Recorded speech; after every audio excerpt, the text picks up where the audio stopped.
One of the world's leading logistics expert is also a friend of the show. Really excited that life has just worked out to the point that we can check in with him periodically. So much of economic policy, the tariffs, COVID policies, et cetera, have affected this thing called the supply chain. All of a sudden, we become aware of the supply chain. Well, again, one of the great experts in supply chain logistics is a friend of our show. He joins us from time to time, and one of those times is now. The great Jonathan Rosenthal. Hi, John. Mark, great to see you. Although I must say, following that story that you told earlier is tough to do. That's a tough act to follow. In terms of the woman whose son was taken away. It has an interesting connection, though, to supply chain, oddly enough, because this is a problem that we're experiencing in supply chain. For example, just here in Southern California, there are, roughly 1.8 million square feet of warehouse. We happen to run about 5.5 million square feet of warehouse. Those warehouses are largely staffed by legal immigrants who are in some form or stage of their processing, and so we have had similar problems with people just being scared, scared to come to work. We've got 1,500 people working in the warehouses, and there are thousands and thousands more like that in cities around the country. And people just, I go into the warehouses and I talk to these folks. As you know, Mark, you've watched my daughter grow up from a baby. She's now a human rights lawyer, and she wants to help. And so she's constantly asking me, how do I help? And so I go in and talk to these folks. They're scared. They don't know what's happening, and they don't know who they can reach out to. And so we have problems staffing the warehouse because they don't want to come in to work. Obviously, we can't support the supply chain without this. By the way, this is happening in other facets of the supply chain, trucking and drayage and things like that. But I'm sorry to get off on a tangent. No, it's so of the moment. I'm glad that you mentioned it. It's an extremely relevant and I think only increasingly relevant thing to mention. So I'm grateful that you pick up that strand. I also would ask you. Yeah, sorry. No, I was just going to say. Let's talk about what's really going on in the bigger context of supply chain. I think we've all gotten over the fact. I've been doing this for almost 40 years in some form of logistics, and as I've said to you before, I was like before COVID, I was the last guy you wanted to talk to at a cocktail party. Now people seem to migrate over to talk about like supply chain. Nobody ever talked about supply chain. Right? Yeah, that's exactly kind of what I'm saying. We COVID made us all aware of the supply chain. Yeah, it's like, so you mean I can't get my shit? Wait a second, I got to get my stuff. I need my stuff. I do. It's funny. I will say this just as an aside, and then I want to ask you about tariffs in the state of the state. Yeah. But I think there's a quality, and this is a sad thing. And I'm not asking you to necessarily agree with me, but this is my feeling. I think Americans, and this may be a developed world thing, are really only concerned when they can't get their shit. When they can't get their stuff, they want to know why. That's the time that people become engaged. Now, I understand they can also get engaged around wallet issues, pocketbook issues, but the general disposition of Americans, I'd say, and this is what I'm learning is, I don't know, Medicaid, the whole problem, the budget deficit, Iran, et cetera. Yeah, but now is that streaming on Netflix or is that on HBO Max? How do I get the latest episode of Fill in the Blank? When they can't get their stuff that's at the store, at any number of stores, when the shelves go bare, that's when they want to know why, and all of a sudden become engaged. Otherwise, I think we're a kickback kind of. Mark, I think you're spot on, but I think you're falling short. And that is that what I see is that people get, when they're engaged, when they're impacted, they can't get their stuff or some other thing. We tried to get involved in the fires here because that's a logistics issue. The city was shocked when I told them that our scientists told them that to take the debris out of the Palisades was going to be 1.1 million truckloads. And they went, oh my God, like, how do we do that? Right? That's a logistics challenge. Yes, people are impacted, but they're only impacted for a moment. And so the minute the impact subsides, like COVID, right? When COVID happened and you couldn't get your stuff and there was a million containers offshore, and the ABC News was broadcasting ships offshore, and you couldn't get, everybody was focused. What do we do? What do we do? What do we do? The minute it's off the front page, nobody gives a shit, right? And the problem is that these are complex problems that require persistence. They require dedication. They require time and energy. Before that, there's a great picture of that we had 1 million. We, being the industry, we had 1 million containers, 1 million containers sitting offshore. Now, why were they sitting offshore? Because there was no dock space. By the way, what that picture's not showing are the ships in transit. The ships coming from China, coming from Asia, were slowed. So through the ocean, those ships were also, there's many, many more ships but here's my problem, sort of the bigger problem. Like, why don't we have the persistence and the foresight to say, we have a problem. We actually, in supply chain, we actually know what the problem is. We know what it is, but we don't have the persistence, the grit. I love that term, and I love Angela Duckworth's book on grit. We don't have the grit to fix the problem, to stick with it, And so that's what we're seeing. And look, I know you want to talk about the tariffs, which is great. The tariffs are just another example of sort of these aberrations, these wild swings, these in the moment, right? Like, why are we doing tariffs? It's a great soundbite. And as long as it's a soundbite, people care about tariffs. The minute it's no longer a soundbite, nobody cares, right? And the problem is that it's completely inconsistent with a thoughtful, long-dated business strategy. I mean, just think of me as a business guy, right? I mean, we own logistics companies. You're asking me to make a commitment to things like buying 100 trucks, or renting 1 million square feet of warehouse, or investing $10 million in information systems. You're asking me to make a commitment. I'm no different than any other business guy. And my question to you is, as the government, what am I betting on here? I mean, if you're going to change the rules, and I'm pregnant, I'm invested. Right, you're committed. Sure. I'm committed. That to me creates huge risk. And so the worst part about the tariffs, look, I don't want, the politics aside, right? Yeah, you're not Trump, anti-Trump in this conversation, I guess. Yeah, exactly. Was there some basis for the tariffs? Sure, but I'm more interested in what we have done, to our system. I'm a big believer, Mark. You know that I have spent a lot of time reorganizing large companies like logistics companies, United Airlines and Kmart and things like that, where I'm called upon by the federal courts in a bankruptcy to lead the reorganization of a large company.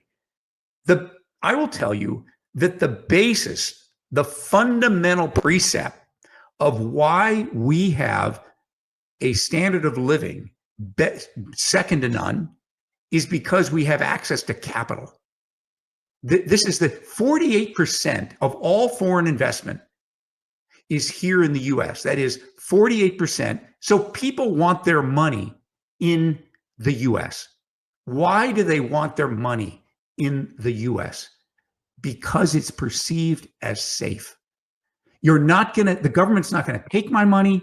The government's not going to do something stupid. Go try to raise money in Peru. Good luck.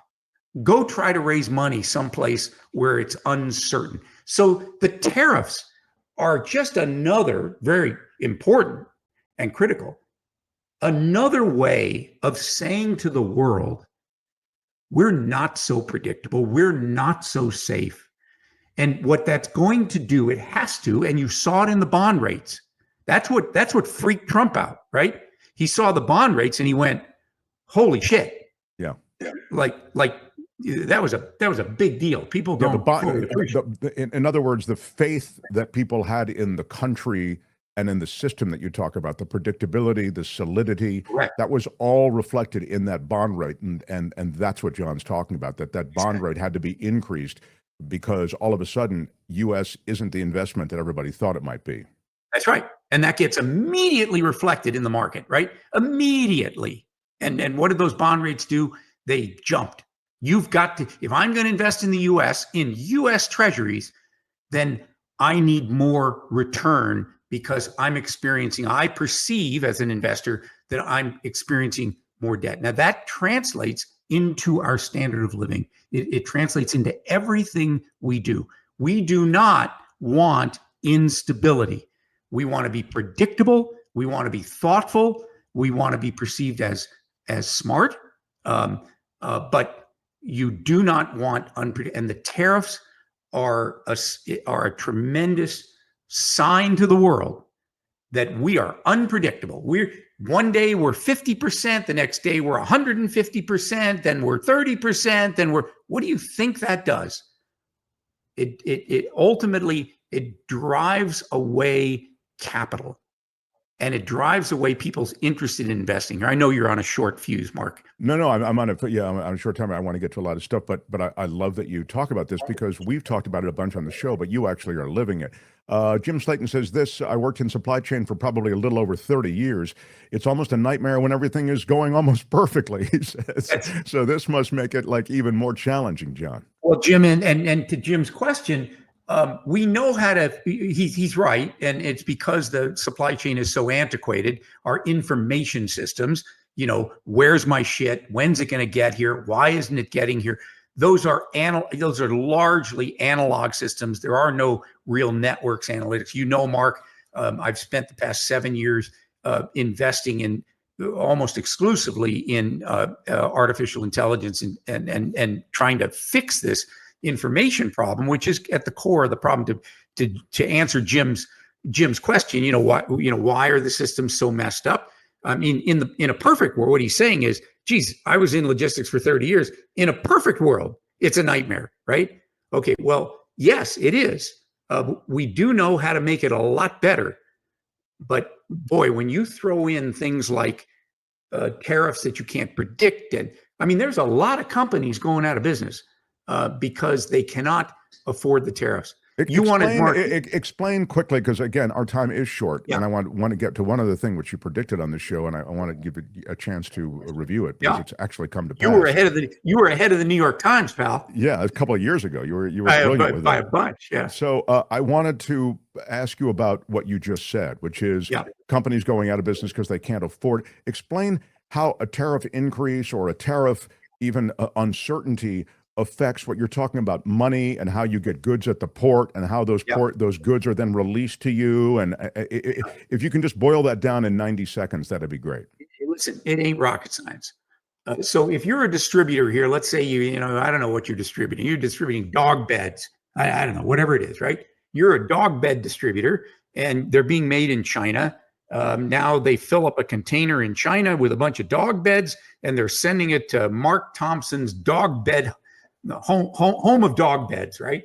Okay, you've got to post a letter of credit, so that's eating up your liquidity. You don't, Mark, you have endless amounts of money, but other people, might not. So you've got to provide the dog bed manufacturer with payment in order for them to release those dog beds. So they now ship those dog beds. Okay, fine. You've now paid for those dog beds. They now land at the port. Before you're able to remove that container with the dog beds, you have to commit to paying the tariff. Where do you get the money? You just spent your liquidity. And now you're going to deliver those dog beds to your customer at TJ Maxx or wherever, and they're going to take 60 days to pay you.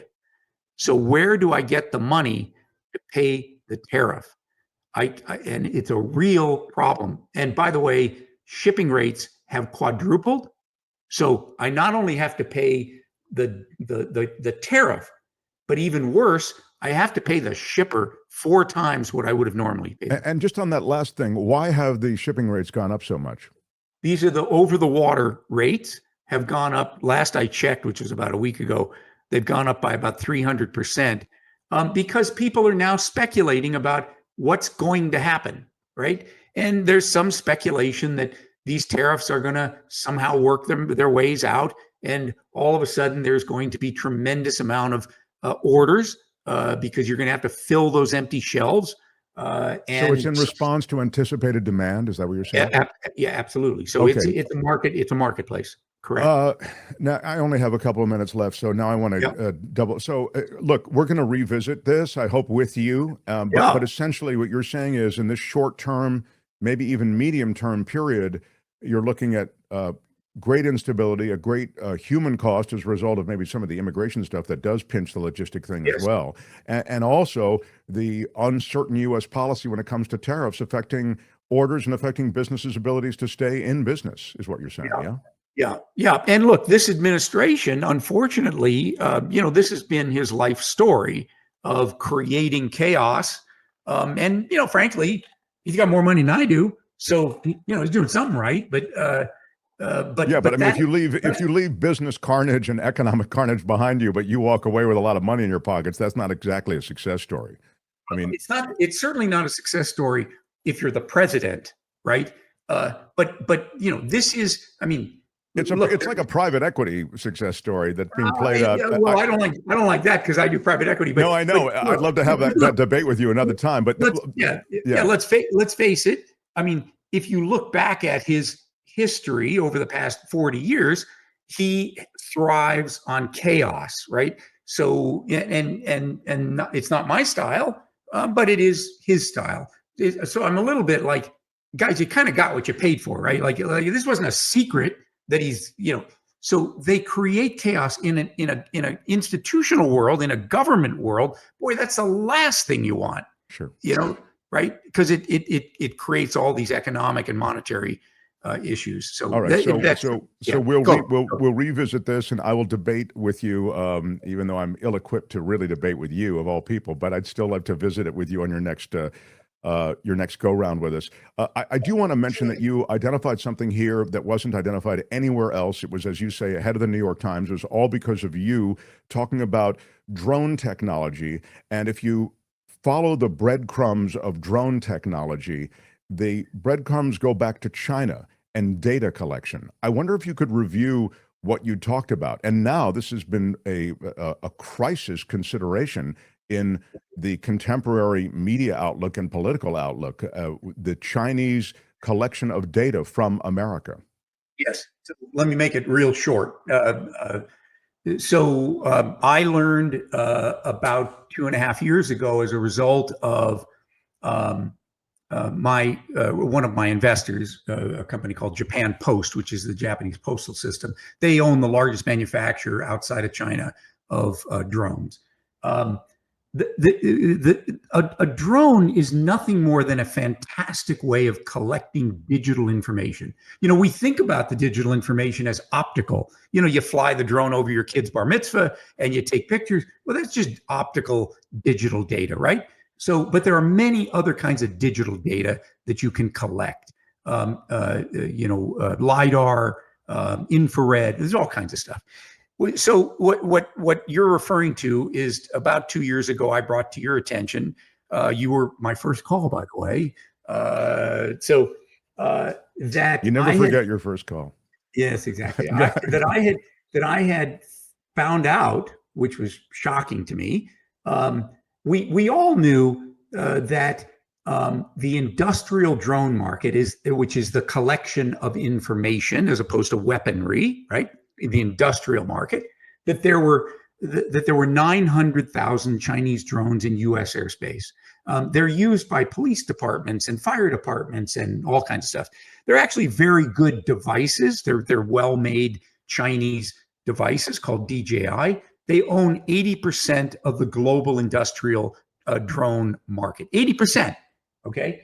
What no one thought about, including the US government, there was a 60 Minutes piece that my head almost exploded about 6 months ago, including the US government, that the information, the digital information off that drone was uploaded onto the cloud. And you then had very interesting software that you could use as a user. You could manipulate that data, but the servers of that information, the cloud, sat in China. Now, why is that important? It's important because that information is not just your kid's bar mitzvah. It is geospatial. That is within 1 centimeter granularity. It's telling you where every telephone pole in the US is, where every power line is, where every reservoir is, every roadway. We have mapped the entire country geospatially. Now, why is that important? Because when you try to disrupt, people think about China coming with bombs and dropping. That's not how they're going to do it, kids. That is not how they're going to do it. That is a form of disruption. Information is much more powerful. When they figure out, which they've already done, which are the 6 power plants in the Western US that will shut down the country, and we know they've already installed malware in the software, right? So when they decide to do that, what do you think? Would they rather drop a bomb in, Van Nuys, or shut down the entire power grid in the US? I don't know. Power grid seems to me to be pretty good shot. Sure. And that's my point. And the point being, if this is legitimately your lead adversary, as we always hear articulated by Donald Trump and by many others prior to Donald Trump, as you say, the prior administration as well, if they're legit adversary, to be polite, or enemy, to be even sharper about it, then this is scandalous. And the reality is there is little or nothing being done about it right now. It's still. Well, they finally did. I did testify twice to congressional subcommittee. I was a little surprised, and I went with we have an aviation group. I went with my aviation guy to testify, and he's a retired 3-star, F-18 pilot, 3-star admiral, ran Naval Air Command. So he's a real guy. They look at me and they go, what do you know? But I thought he would carry some weight, which he did. And they were focused on all the wrong issues. They didn't understand the power of geospatial intelligence. They didn't understand. I'm not sure they still understand, why are the Chinese doing this? What are they going to? You couldn't bring them up to speed. You just explained it here in 90 seconds. Yeah, we did. We did explain it to them. The staff was actually quite good. They passed, or I should say, they introduced a drone bill, or a bill on China, which was supposed to restrict. But they really should have done this, immediately. What you should have said is, as of June 1st, there will be no more Chinese drones in U.S. airspace. Now that got a lot of pushback. Because the problem is they're the biggest makers of this stuff, as you just said, 80%, right? Well, even worse than that, it's the local fire department who spent their budget. They've spent, and they say, well, wait a second, we got a fleet of drones and we need them, and we don't have the money to. Now, could you retrofit those? Now, I want to give you a shout out, Mark, because I went to you and you were kind enough to talk about this on your show. I then went to the New York Times, and they said, wow, if this is true, this is the biggest story of the year. And then they whiffed the ball. They did nothing. Then they didn't do the story. Yeah.